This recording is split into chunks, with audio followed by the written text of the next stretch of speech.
RoboCop. If they would have killed a hobo and put him in the thing, would he still act the same? At first, yeah. The thing is, a piece of mind is still there, you know. So the hobo would be getting flashback. Yeah. RoboCop? RoboCop. No mames, güey. RoboCop is the sequel we never got, man. I was trying to figure out how much of Murphy is going to be reflected in RoboCop. Puta madre. Drop it.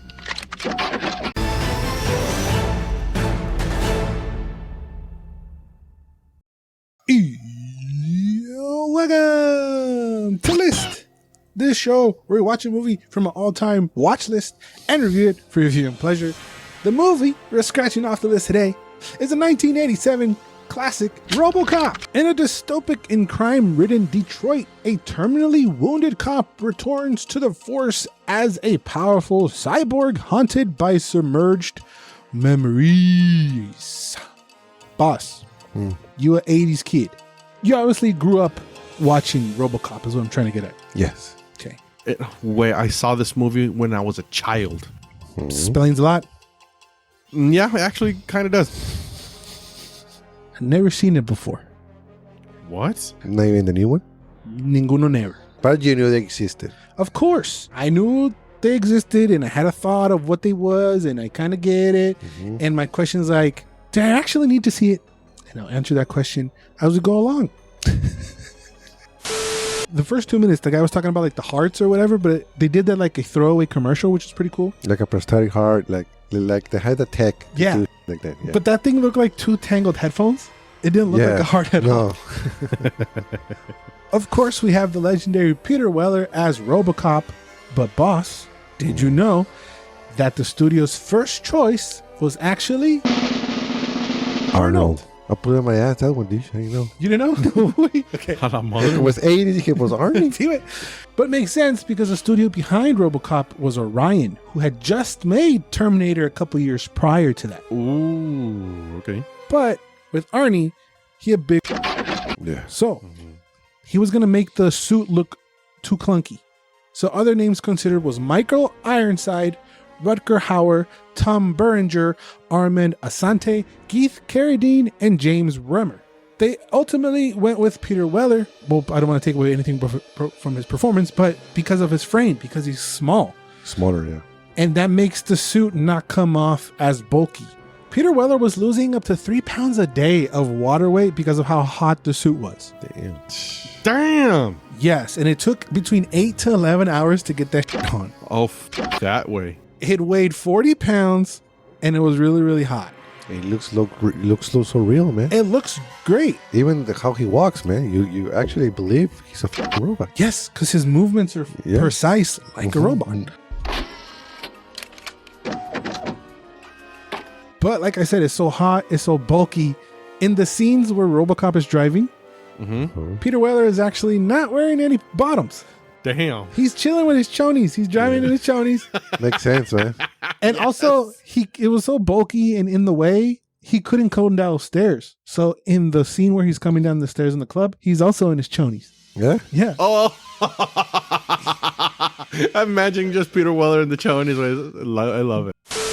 We have Red Foreman as the bad guy, and all he wanted to do was stick his foot up a RoboCop's ass. Oh, yeah. Damn ass. That's a good one. My foot is about to drill a hole in your ass. I only known him as Red Foreman, so to see him as this very bastard piece of shit, it was awesome. It was great. But my God, he's a bastard, and I love him. Yes, and he's not like a big, muscly bad guy. He's like more of like a sneaky little shit. See, He's a cerebral guy. But he's great at it. I loved it. So we get to see at the very beginning of the movie the Ed 209. That kind of freaked me out because 209 is actually part of my phone number and my name is Edward, so that freaked me out a little bit. That's made out of stop motion and it still looks pretty good today. It doesn't look bad. Right? Yeah, it definitely holds up. I know it was marketed for kids, but I know it wasn't a kids movie.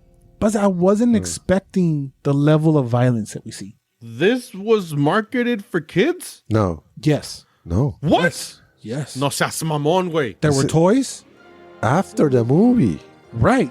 Well, I was born after the movie, so I only knew the toys. The toys, yeah.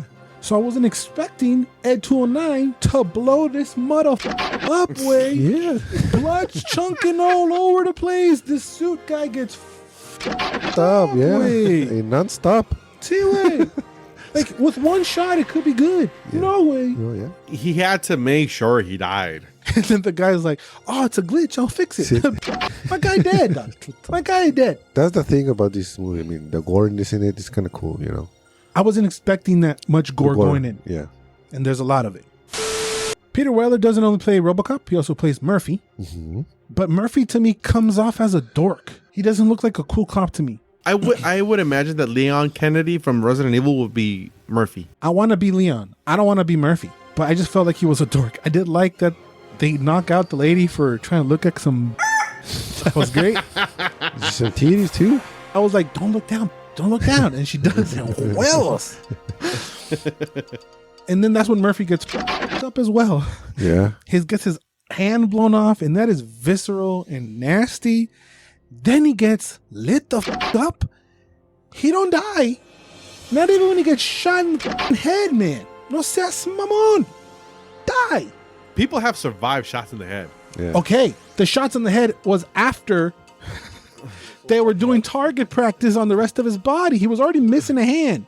No seas mamon. Hey, let's replace his organs with lead. Yeah. Se mamaron, güey. But I was like, okay, I'll buy it. You're talking about fatalities, way? No mames. That was like everybody doing their fatality at the same time. Way. And he's like, oh, damn, I'm a computer now. I did. Have you guys seen the meme? All-time meme. He said, when you have a bad day, just remember that this guy was shot to death and bring to life to keep working. All-time meme. All-time. Yeah. And RoboCop was badass. But RoboCop is badass. The design is cool, iconic, black and silver. He's just Yeah. a tank. He's It's just iconic. a tank. It's iconic. You see it. Everybody knows what this is. Mm-hmm. But my thing while watching it is like, how much is RoboCop being Murphy, right? How much is that going to influence the movie moving forward? And it actually does in a big way. But while I was watching, I was trying to figure out, does it matter who RoboCop would it have been? Was it just if they would have killed a hobo and put him in the thing, would he still act the same? At first, yeah. First, yes, exactly. The thing is, a piece of his mind is still there, you know. So the hobo would be getting flashback, Yeah. and then he's going to try and go Way. kill everybody. Yeah. Imagine that way. RoboCop? RoboCop. No mames, way. RoboCop is the sequel we never got, man. Yeah. RoboCop.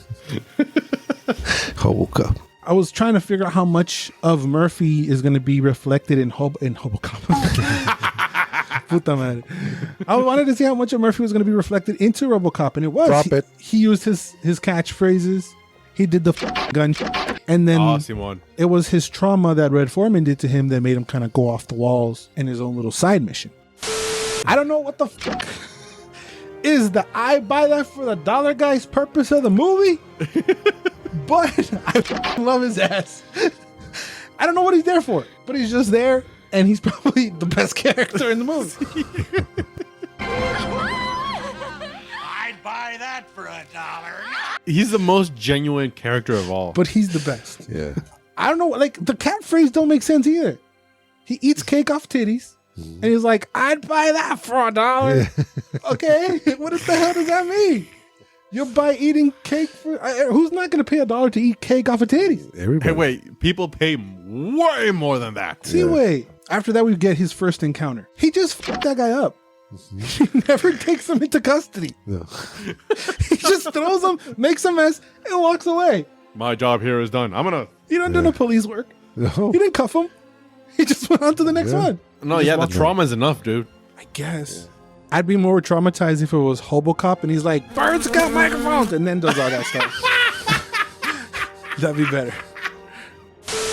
His second encounter is legendary as well. This is the mugger with the lady, and he shoots the dick off the guy. It's actually great, but that whole scene was actually improvised What? because in the script, the bullet was supposed to graze her face and hit the mugger.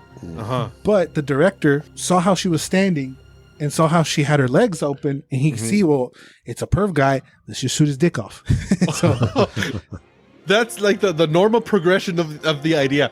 Yeah. Shoot his dick off. Chingus madre. Shoot his dick off. He's a creep.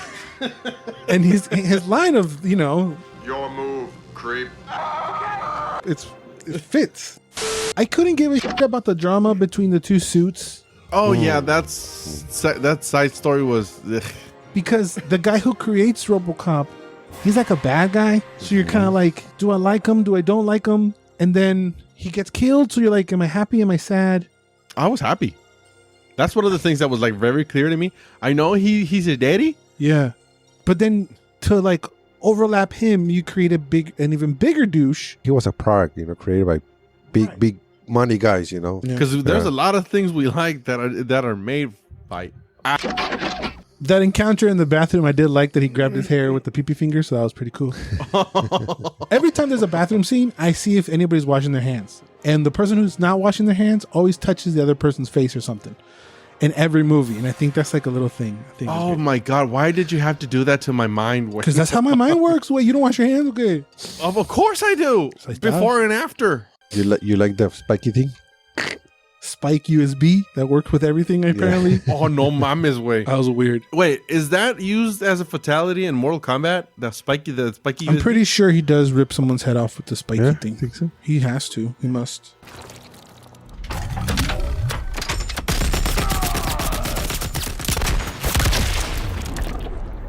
Fatality. RoboCop wins. Flawless victory. RoboCop's daddy does die. Red Foreman's like, bitches, leave. That was great. Bitches leave. Gee, Bobby. Bye. The director was calling everybody by their name in the film, so he was calling those ladies bitches. So the bitches go over here, the bitches should go over there, and then you got RoboCop over here, the bitches. That was great. It took them 12 tries to get the R rating. What? They kept getting X. I can see that. So that's why it's wild that they take an X-rated movie and they're selling stuff to kids. And it was even a cartoon a couple years later. And in the cartoon, he's shooting lasers. Mm-hmm. But in the intro, you see all these guys light up Murphy, and you can kind of see Clarence there too. It's just wild. We don't live in those days anymore. No. Like, I can't even think of what that would be equivalent today. Like maybe making John Wick into a kid's cartoon for your kid. Probably, yeah. Would you let your kid watch the John Wick Netflix cartoon? Of course. I guess. You're okay, I guess. Because it probably sold well for kids. That's the thing. Yeah, I wanted the toy. I wanted yeah. The gun. The gun is pretty cool, man. The gun itself is actually iconic as well. Yeah. I like the whole like retrofuturistic aesthetic that the movie has. And they never say what year it is, right? No. It's just Detroit. Yeah, it's just Detroit. It's just Detroit, and we got technology. I do love that all the trackers in every movie ever is exactly the same. It's a little beeping light. I see. Oh, I know where he is. It doesn't move. It's the same screen and the little beepy thing. It's fantastic. But we also get RoboCop versus Ed 209. It's just, how do you invest these billions of dollars probably, right, and movie kayfabe to create this thing, and the thing can't go downstairs? That was hilarious. That's his weakness, way. It can't go downstairs. RoboCop can't go downstairs either porque mi compa tan sus chonis. But we don't know that. But the big enemy of these big expensive machines are stairs. So the most basic thing, inclined planes. Way. No seas mamón. Ed 209 falls and he's making this weird noise. It's not R2D2 way. It was talking fine in the beginning of the movie. Sound like a kitty. Yeah. Murphy got lit up by the bad guys and by the cops. So he got lit up by everybody. He's like, motherfuckers, I'm on your side. But yeah, the makeup and prosthetics were fantastic of his face. I see why it took him 8 to 11 hours to put that thing on, because it still holds up perfectly. Mm-hmm. I hate it in movies where the bad guy who is not even the same league as the good guy puts up a fight. He shouldn't. Right? No, he should be squashed. So, in a movie where it's a robotic cop has all the superpowers, I wanted to see what are they going to do to bring his level down to be able to have a competitive fight against Red Foreman. And they did it. They find a believable way of doing it, of creating an even playing field. you know, by having him not be able to arrest the guy because it was like Directive 4 or whatever, right? And then the bad guys unlock the best available guns they can in the game. They come up with like the cheat code gun that explodes everything. You couple that with the fact that now RoboCop, he doesn't have his headset. He's missing. His aim is off. They explain that. I think that whole thing was beautiful and they made it believable, which a lot of movies, they fuck that up very easily. They follow the rules they established at the beginning. Yeah. And that is so weird to see nowadays. But in that fight, he does take out like the lackeys. Oh, the way he takes out my guy who's just melting with the waist. I love that. That's my favorite part of the whole movie. That's so real, man. I mean, That's the scene that was making the movie X. And then they make it nastier by running his ass over and him turning into a watermelon. yeah. It was foul. It was foul. Exploded way. And it still holds up to this day, Yes. you know? It's heinous. Bone was on once and his fat is like nasty. It was nasty. As much as the prosthetics and the stop motion looks great, what doesn't look great is how the bad guy falls out the window. That looks absolute ass. When he falls, he's got like longer limbs than he should have. That was due to time and money. They ran out of both, so they couldn't get a different puppet. So that's why it looked so weird at the end. It just looked really bad. So Ed Neumeyer, who came up with the idea of RoboCop, actually came up with it while working on Blade Runner. Oh, okay. Because in Blade Runner, you got a human who's hunting machines, Yeah. cyborgs. So he flipped it. He was like, what if we make a robot who's hunting bad guys? So between him and Michael Miner, they wrote the script. They used a lot of Judge Dredd as inspiration, as well as Iron Man and the Marvel comic ROM, which in that scene where that guy is robbing the old couple, the comic he picks up is actually an Iron Man comic. Oh, that's interesting. And you can also see a ROM comic on that same stand. The full name was supposed to be RoboCop, the Future of Law Enforcement, which they use in the poster, but they just shortened it to RoboCop. Yeah. Michael Miner kept calling it Super Cop. So much so that it's even used in a line in the movie. Hey, it's Super Cop. And gun. The gun. The gun is great.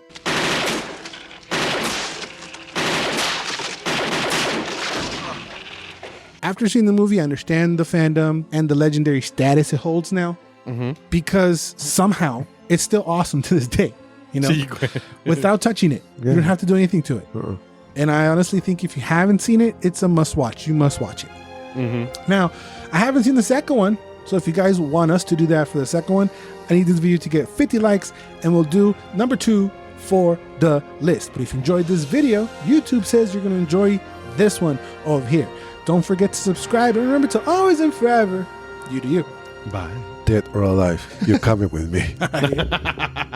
Thank you, Dish. Thank you, Dish. Thank you.